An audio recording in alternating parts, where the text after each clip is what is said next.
Hi guys, welcome to another video from Advancing Car. So today we've got this Mark III TT in that is a 2016 and it's actually come in for some various bits and pieces, but one of the things we're doing is hill hold assist, and we thought we'd do like a run through / how to show you what's involved basically, and I suppose you'd be able to fit it yourself using this video. But I think really it's to kind of show people what's involved in terms of everything that has to come apart, and I guess maybe reiterates why people come to us to have it done, because we know what we're taking apart, we know how to take it apart, and a lot of you guys don't necessarily want to get involved. But you know, it's interesting to watch, and you'll be able to see how it all does come apart and how it all works, what interacts with what, and go from there. So we'll jump into the car and see what kind of stage we're at now.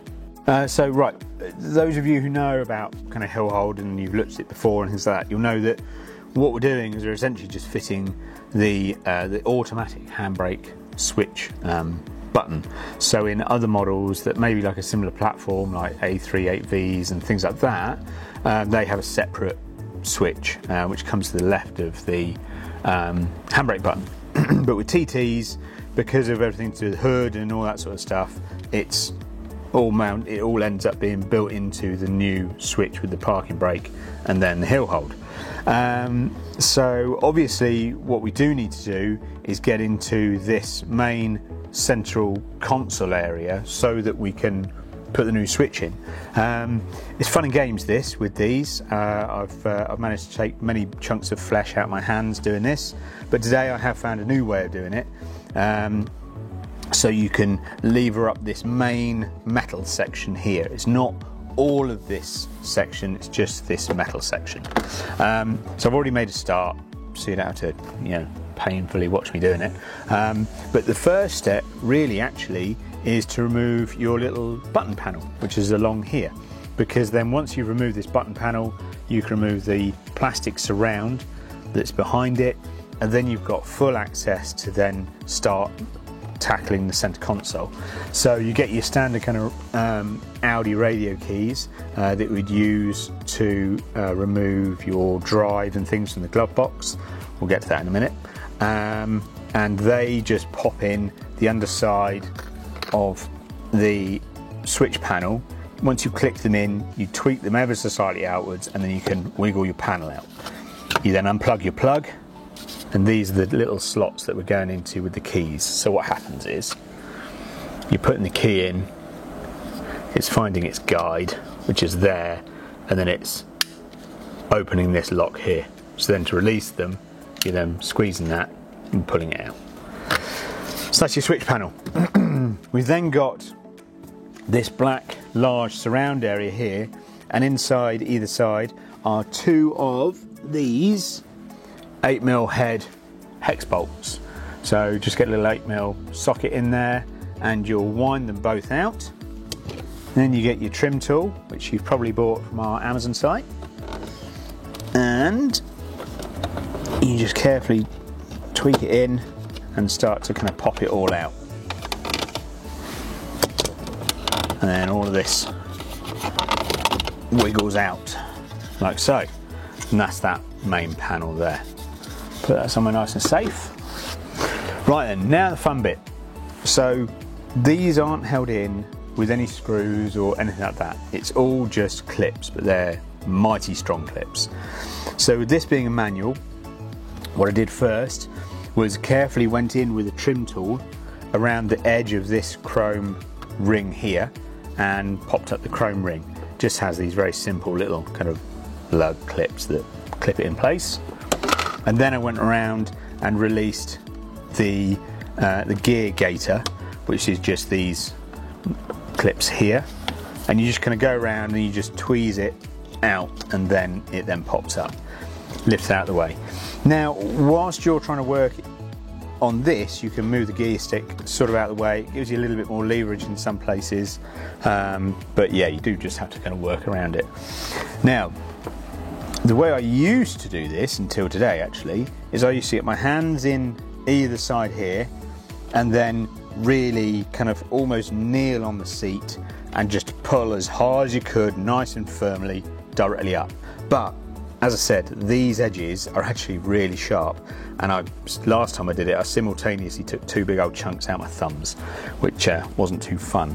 So what I did instead today was I got one of our metal trim tools, which has just a little bit of kind of like rubbery protection, which helps some of these edges, and you can actually get in to in between the gap where this panel sits down, and you've got this main kind of chassis work underneath.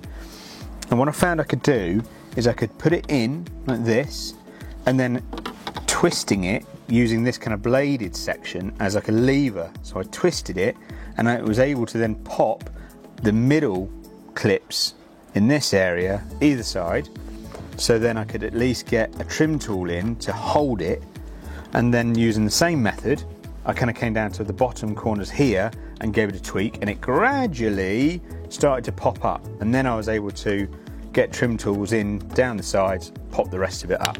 And now we're at this point here where we can lift out the whole of the center console. So what we can do is we can carefully go along and unplug the various plugs so that we can just have this out. And what we'll probably do is take it over to the workbench so we can have a look at taking the switch out.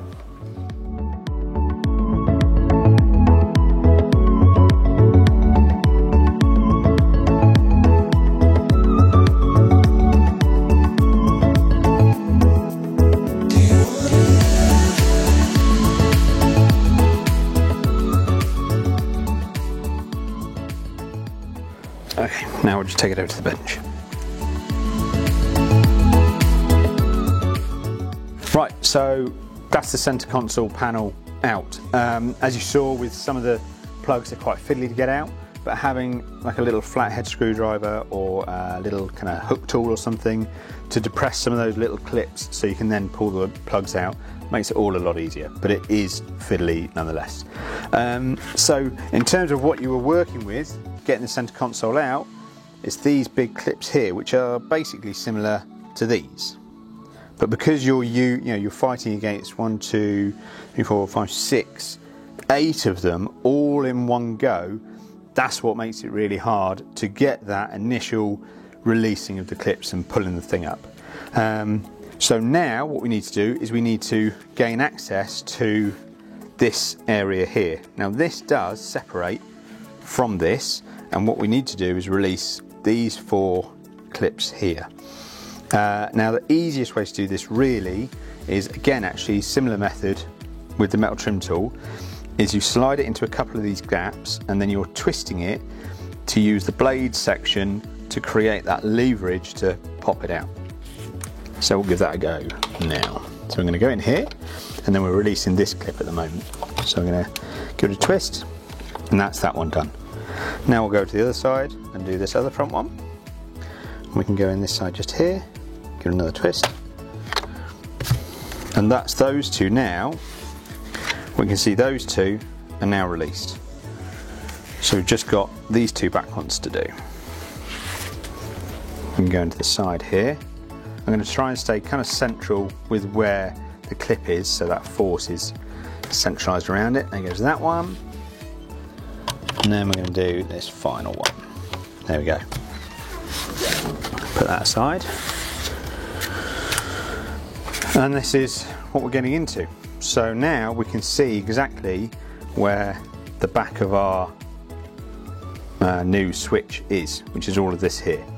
And we can see nice and clearly that we've got this clip here to release, this one here to release, and then we've got a tiny little one down at the very front down here, which actually is hooking into this area just here. So that's what we need to release. So we're going to put a little bit of pressure on the back of the switch, and then using a nice little fine flathead screwdriver or something similar, you're just going to gradually release those clips, and you'll find it will just gradually shimmy its way out of this whole unit.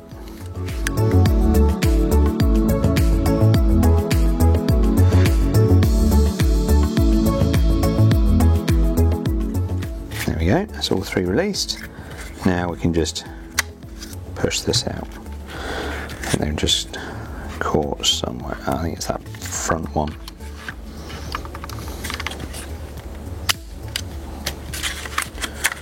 There we go. That's the old switch out. As you can see, they're exactly the same apart from the hill hold button. So what we'll do, just as a bit of courteousness, we'll give this a little bit of a clean up. Make sure it's all a bit nicer. Get rid of all the human scum and grime and stuff, which you always get with all these buttons and things. And then we'll just do the reverse of what we've just done. Put the switch in, make sure it's all clipped in, then we'll rehouse it in its main center console, and then we can go and have a look at pinning out the new pins in the plug.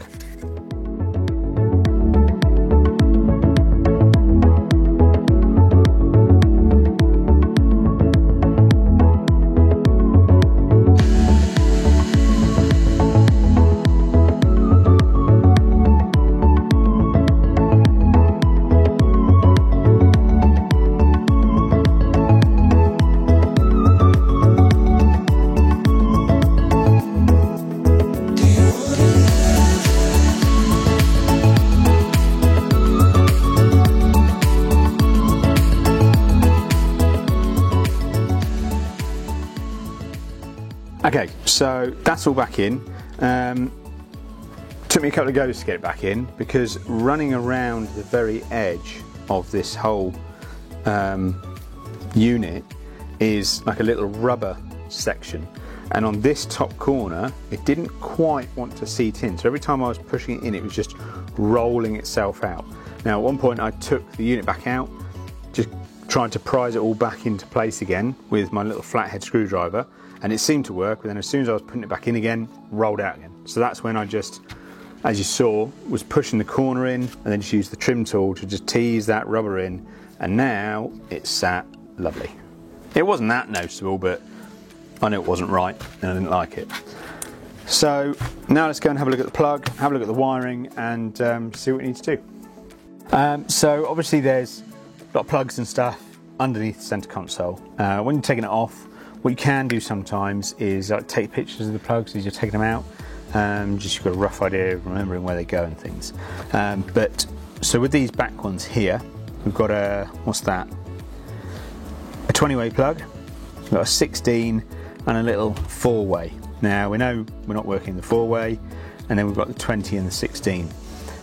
Looking at the back of the switch, you can see that it's actually numbered on there up to 16, so we know it's the 16-way we're working on. Plus also, that was the one that was plugged in straight into the back of the switch just here. So this is the plug we need to get to, and we need to pin out to now tell it it's got its new switch in there. So invariably what you'll find is you've got a little bit of factory cloth tape that's holding the outer switch casing on. You trim that off, wind it back a little bit, and then you can access the main kind of body of the plug where the pins go in. Obviously make sure you ask your mum and dad before borrowing a Stanley knife. Don't want us getting in trouble. Right, then you need a little flathead screwdriver, and you're going to release this little kind of lock here, and that allows you to then slide the inside of the plug out. That's somewhere safe because you don't want to lose that. And this is our plug basically. Lots of little free spaces, and then using your loom pin out the required points in the plug, and then get yourself ready to neatly run your loom down. I tend to use some cloth tape to run my loom down with the original one, and then we're going to then chase it down the side of the tunnel and then off behind the glove box. And this is where probably quite a few people will look at it and go, well, hang on a minute, he's got the glove box out as well. It's already out because we've done a reversing camera on this and also front sensors, so we had to get into this area anyway, but you'll be needing to take that out. So, you know, you're already having to take out the center console, deal with all the wiring and everything and the clips to do with that. Then you have to take out your glove box, which is a series of 8mm bolts, and you have to remove the drive that's in there. Here's your quad lock and everything, airbag harness as well.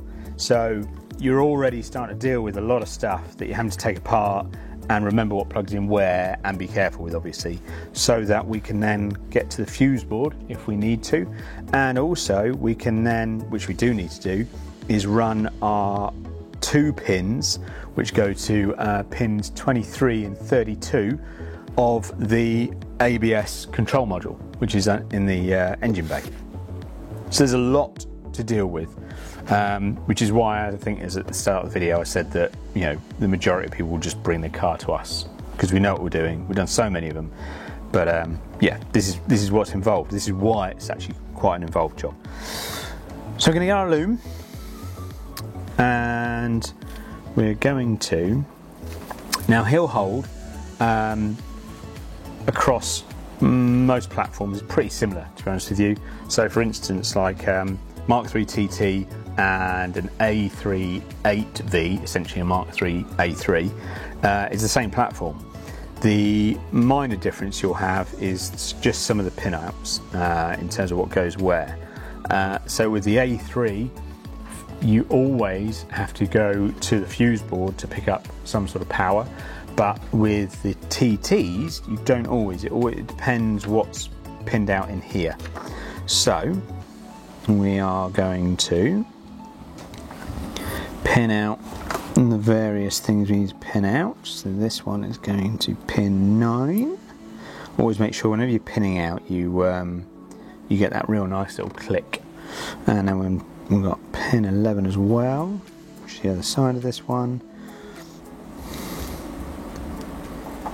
And there we go, you see. So this one is going into pin 10, which actually already has this cable in here, which is a battery.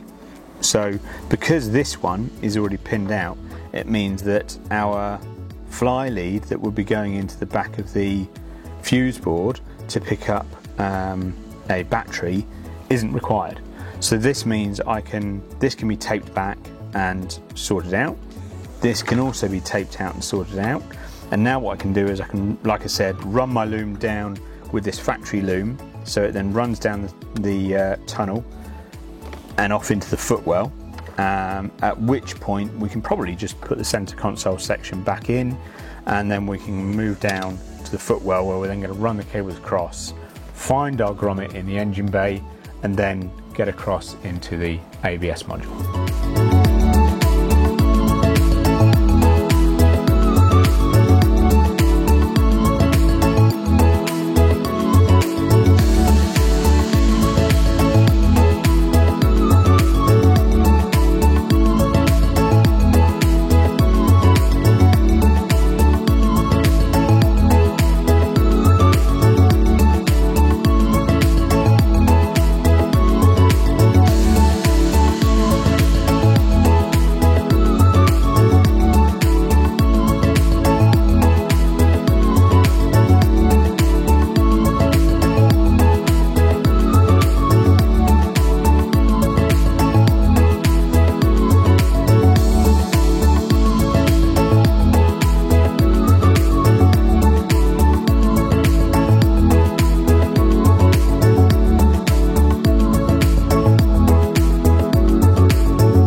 Okay, so I've pinned out the pins. I folded back the pin that I didn't need, just put some electrical tape over it before then reinstating the cover and then just clothing it all.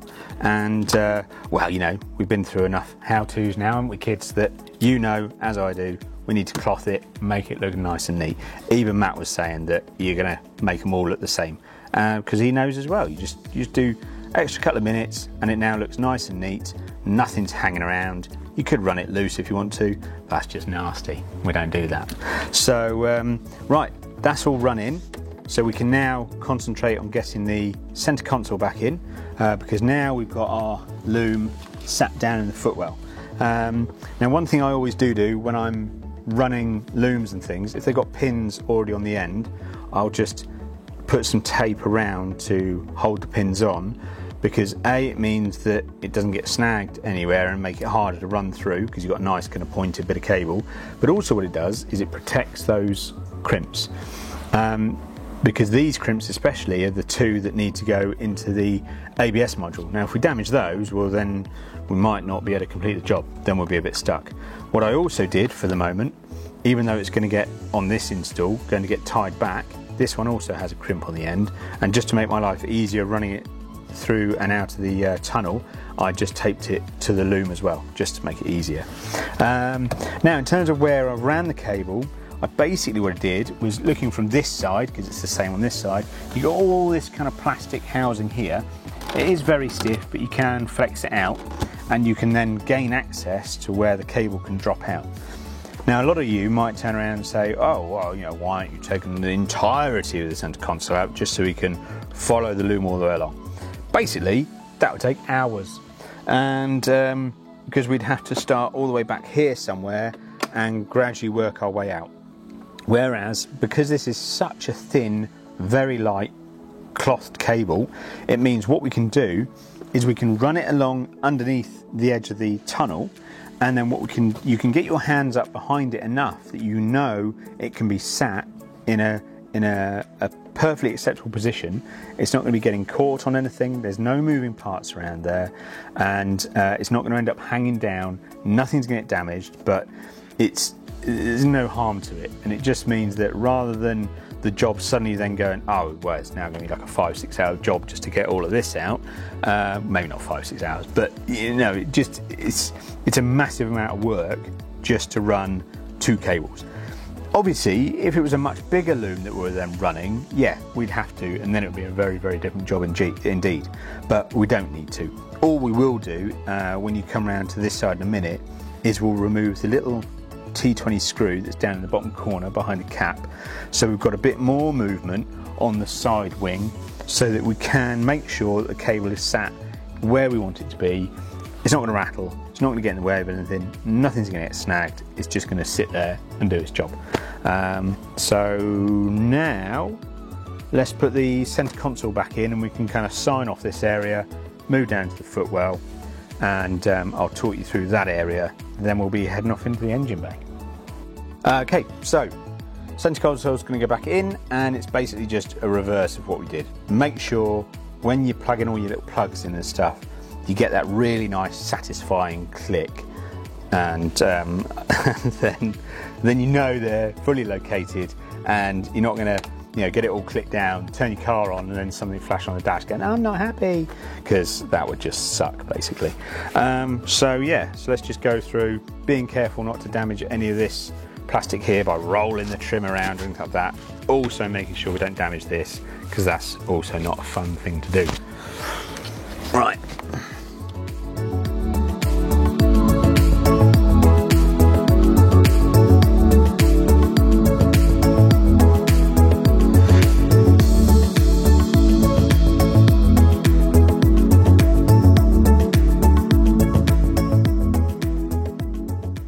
Okay, so at this point, all I've done there is made sure that as I was lowering it down, I could see where various cables were going to be dropping through their holes, so we know that they're not going to get pinched in any of the clips, they're not going to get squashed anywhere, because obviously then we could start causing some problems as well. So I've lowered it all into place, and now I can kind of feel that seems like it's sitting on all its holes where the clips now, if I then push against it, it's going to clip in. So I think we're pretty good to go.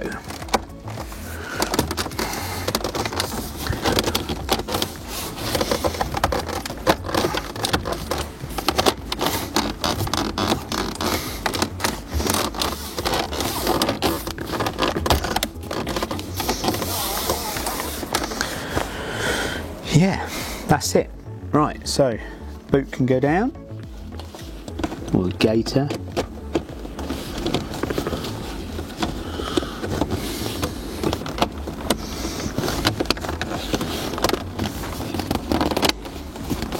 Right, it's all clicked in. Push that down. And we've got a little ring that goes on. I can't remember which way that went on. There you go.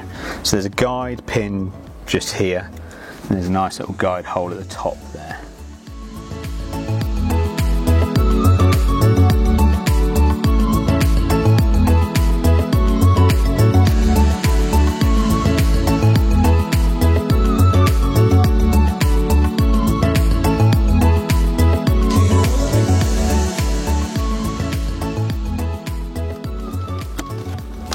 Oh, it is.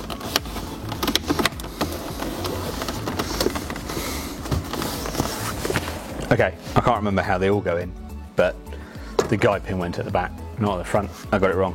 But it's in now, so that's all good. Okay, so now we're going to replace this main trim that goes at the back here. You've got a guide hook here, 2 clips, and then we'll obviously put our 2 8mm bolts in. Remembering also to run our switch panel plug through the back hole just here.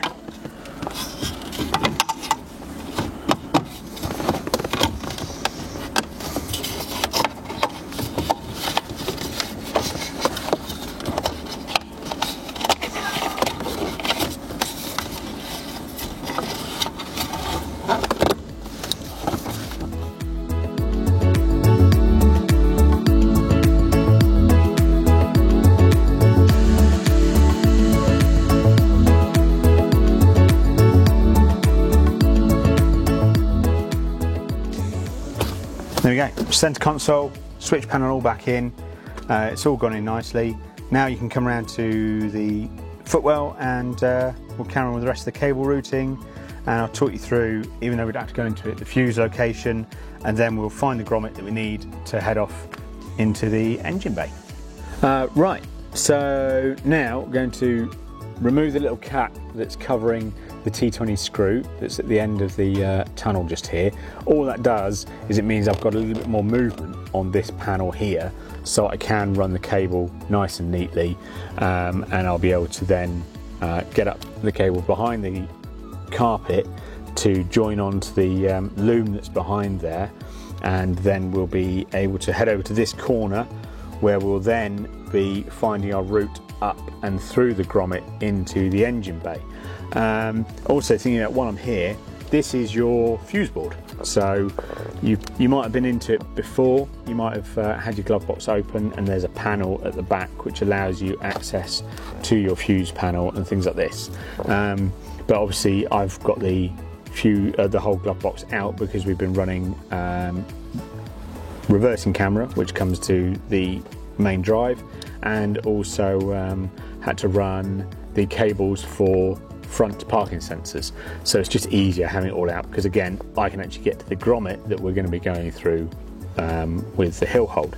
So I'll take the cap off, remove the T20, and then run my cable across, and then we'll go into the engine bay and find the grommet that we need.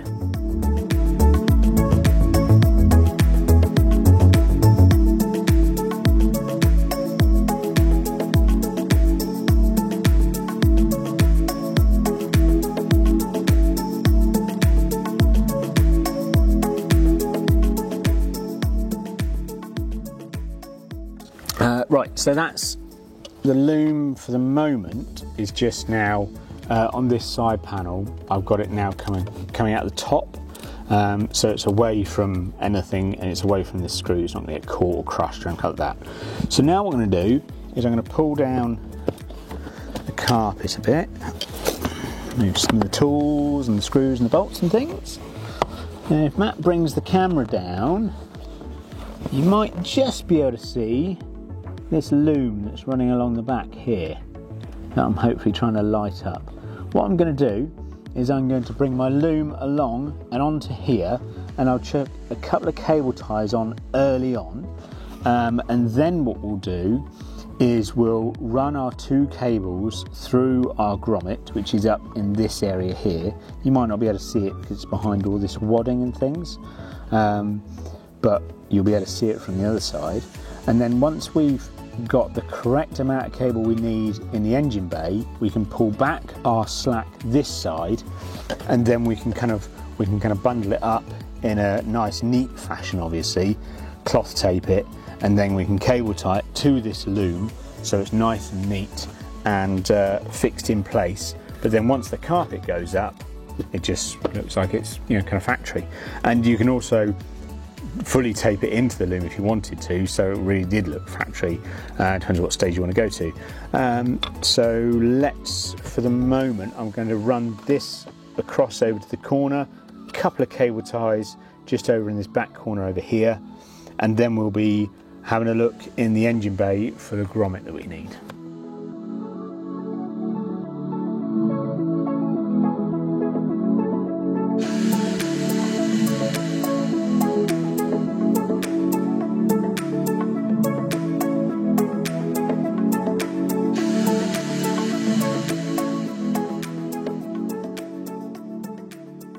Right, so now we've cable tied it along to here, you can see that the breakout in the loom for this white cable, if we did need to, we'd be able to run it up with these looms kind of here and come up into the back of the fuse board, and we'd be picking up an ignition in there. So because we don't need to do that, this is where we'll be able to cloth this back, tape it up, so because it's not needed. But you know, you can see at least that that's where it will be dropping out. You'd poke it up, it would go into the back of here, you'd stick your fuse in, and you'd be good to go. So now what we're going to do, head around to the engine bay and work out where we're going to be running these two cables through. Okay, so currently, because both Matt and I are really leaning into the engine bay and I'm very close to the camera, it feels like some sort of nature documentary and I should be whispering. I'm not going to though. But what we're trying to light up here is the main grommet that's coming through the bulkhead with the main bulk of cables and everything that come in. Now you can either try and get in through that same grommet because actually it's quite soft and malleable, or just below it there's another little grommet that you can see quite clearly when you're looking just yourself, and that's the grommet we're going to go through for our cable. Now once we've gone through that grommet and we've got our cable into the engine bay, what we're going to be doing, the main aim, get my light to light it up, is we're going to be coming to the ABS control module, which is this one here, and in particular this plug at the back. That's what we're pinning out to, because obviously hill hold has to talk to the brakes, and that's where it talks to it. So what we're going to do is whenever we run cables through bulkheads and things, we get a coat hanger, we poke the coat hanger through, and we make sure we've got it, you know, obviously accessible at this end and inside the car. We'll tape our cable on, we'll then pull it all through and go from there. So what we'll do is I'll faff around getting a coat hanger through. I'll then show you when it's in the footwell and in the engine bay. We'll take the cable on, pull it through, and then we can go from there.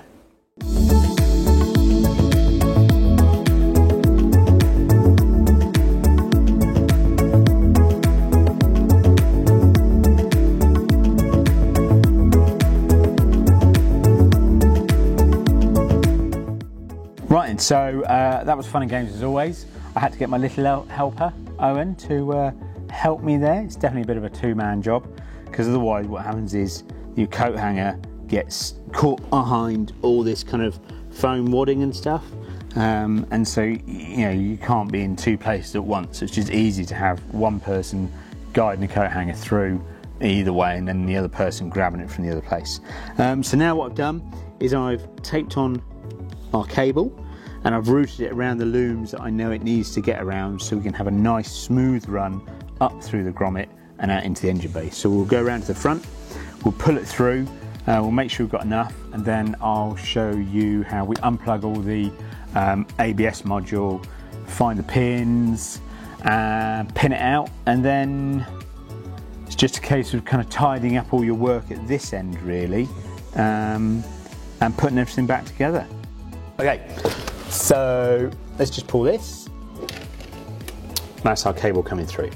We'll get that untaped quickly, he says, with no nails. There we go. I always like to tape stuff on nice and tight and kind of smoothed off so it doesn't get snagged as it's coming through places. Nothing worse than when you're pulling the cable through and then your cable drops off your draw wire. That's never fun. Right, so let's get to this main ABS plug here. So I suppose you could remove some piping if you really want to, but you don't have to. I'm just trying to make some room for Matt. So with this ABS plug, you can probably just see there's a little red lock here, and this needs pushing downwards, not too far because otherwise it can come out, but just enough that if I do it from here, it doesn't want to go typically. And there we go. There's a little click just then, and now you can see the red lock is down. There's a little gap here, and the two little red tabs that were up here have now gone. Now what we're going to do is we're going to lever this grey, so this is a grey latch that kind of swings downwards in like an arch motion, and as it does that, it pulls the plug out from where it's plugged into. And then what it means is once it's fully released and swung all the way down, and the plug has come out as far as it's going to, we can then wiggle it out the rest of the way, and then wiggle it out above all these brake line pipes, so we can then get access to it and work on it. Right, I'm just going to use a little screwdriver just initially. I think I'll get my other hand in here somewhere.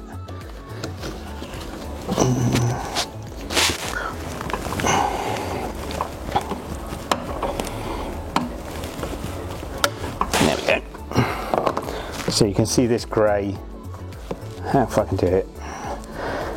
There we go, you can see that's just swinging from top to bottom. And then as I move it further down, if you're able to see the plug here, it will kind of move away from its socket like that. You see that movement there?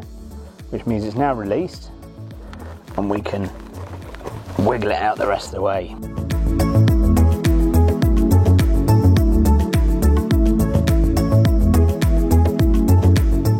There we go. Got the bottom to come out. There we go. And now it's coming up.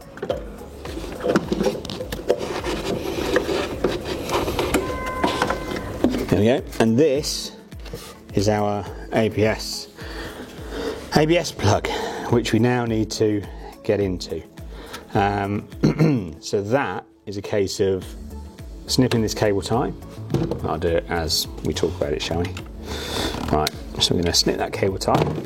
Obviously we're going to try and replace all these things once we're done, because then obviously it's all holding it all properly and it looks as factory as possible. Tease that out.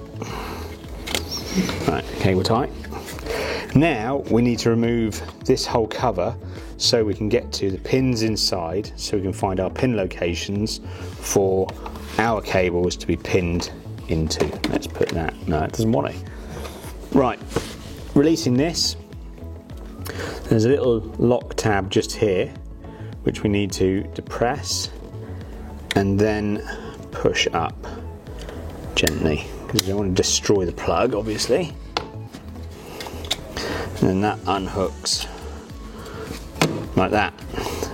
And now we can see where all these pins, these cables, sorry, are terminating into this plug with all their little waterproof sections here. Well, on the bigger ones have waterproof sections, and the smaller ones are just pre-sealed.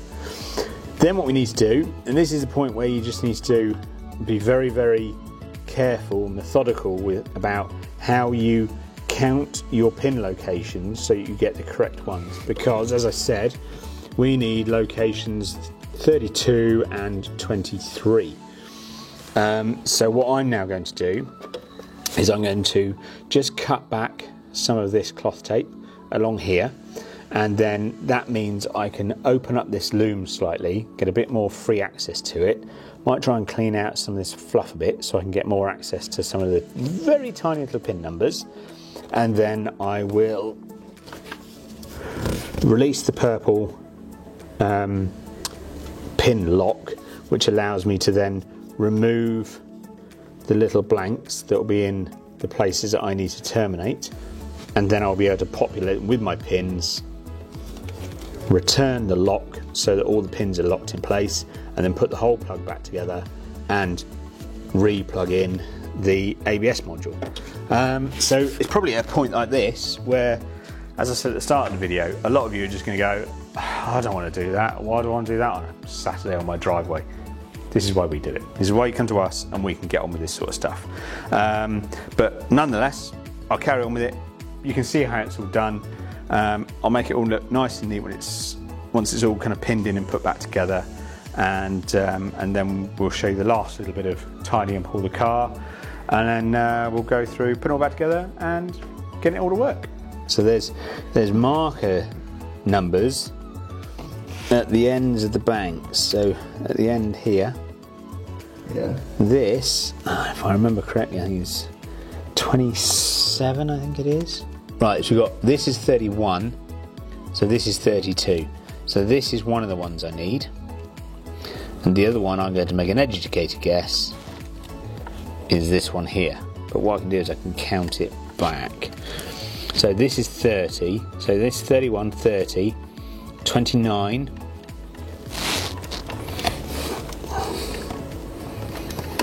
so we've got 29, 27, 26, 25, 24, oh no, that can't be right, 29, 28, 27, 26, 25, 24, 23, oh no, I was right, I was counting wrong. So yeah, so I'm going to need this one here, which is 23, and this one here, which is 32. So now what we'll do is we'll push that. That's now released that. Now I can untake these.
Right then, quite a bit of faffing around, but should be looking nice and neat.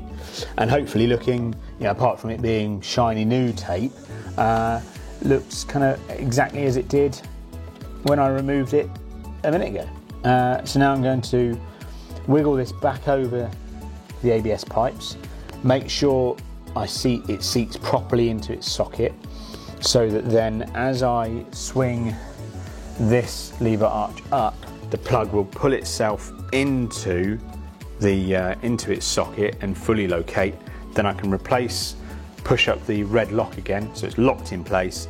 And then because I've already pulled my slack back through into the footwell, we're then done with this area. We can then remove the tools and stuff, and then that's all looking nice and neat and tidy. Then we'll tidy up in the footwell, put the rest of the car back together, and we'll be pretty much done.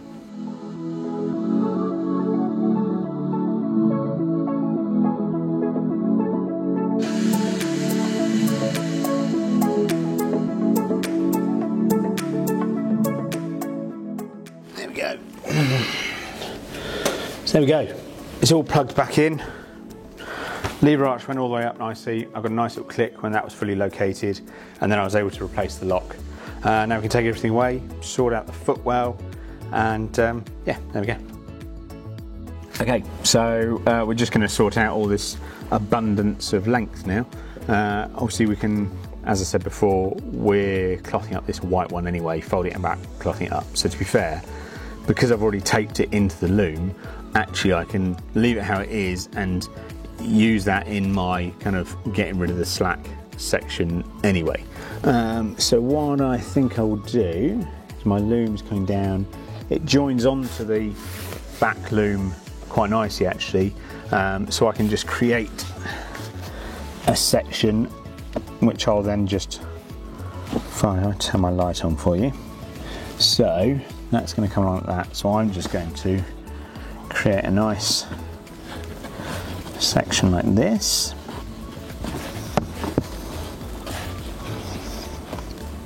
So that's all together like that. I'm going to cloth tape that, and then what I can do is, as I said, I can fold it back and then cable tie it to that loom. Then that's up out the way, not going to do any harm to anything, not going to drop down. It's all neatly sorted out, and then we'll be putting the glove box back in, putting the rest of the car back together.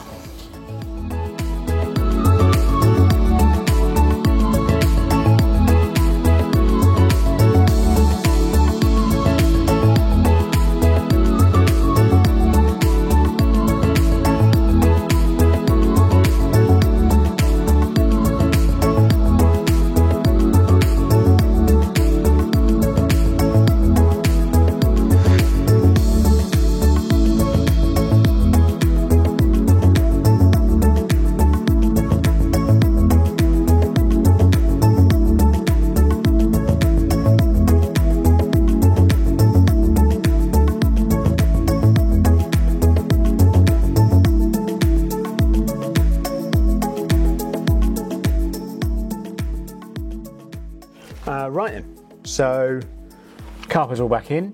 I'm now just going to do the reverse of what I did earlier at the start of the day, putting all the side trim in, corner trim in, glove box in, and then you can join me for when we get it all working. Okay, so got to do the coding now for the hill hold, and also I'm going to do the other coding that I need to do for the camera and front sensors and stuff that we've also fished on this. I'm just going to do all of it at once.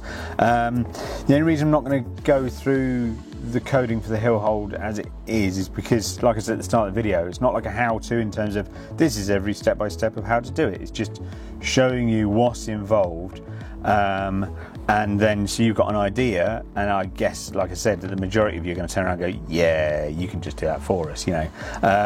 But the other trouble with the coding is that the reason we ask you for your kind of chassis number and things like that is so that we can do a compatibility check to make sure we know exactly what your car needs.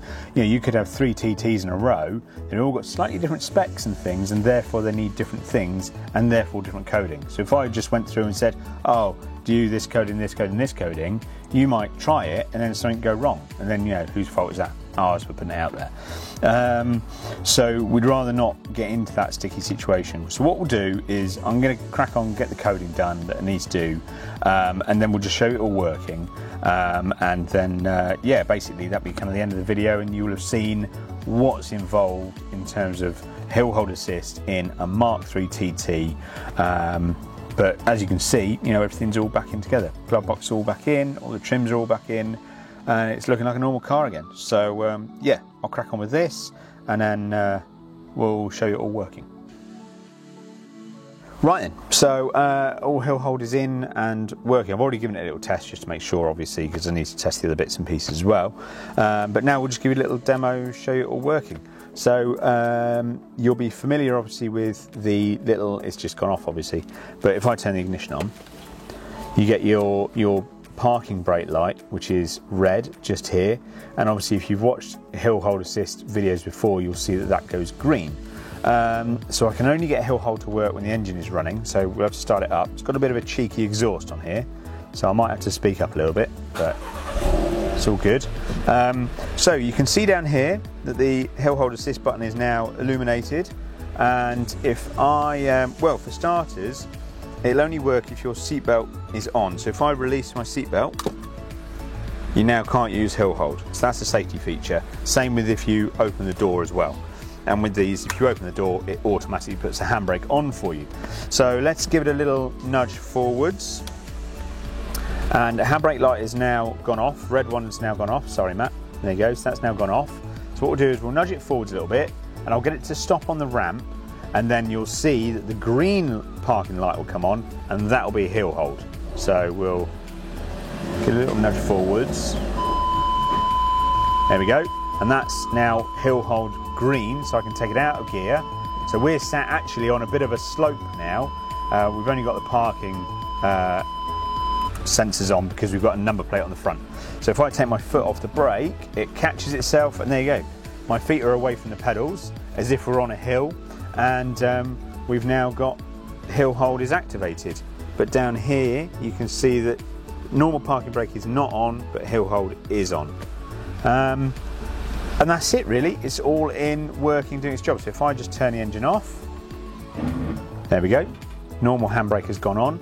We've gone back to a red handbrake light, and that's it, parked where it was, halfway up the ramp. So that's it really. That was our little run through of how hill hold is done, how it all runs in, how it all works, and that's it. So if there's any other little kind of how-tos or run-throughs, and kind of you want to know a bit more behind the scenes how stuff is fitted and done, then drop them down in the comments and things. And yeah, keep watching all the videos, like everything and follow everything, and check us out on the next ones. Thanks for watching.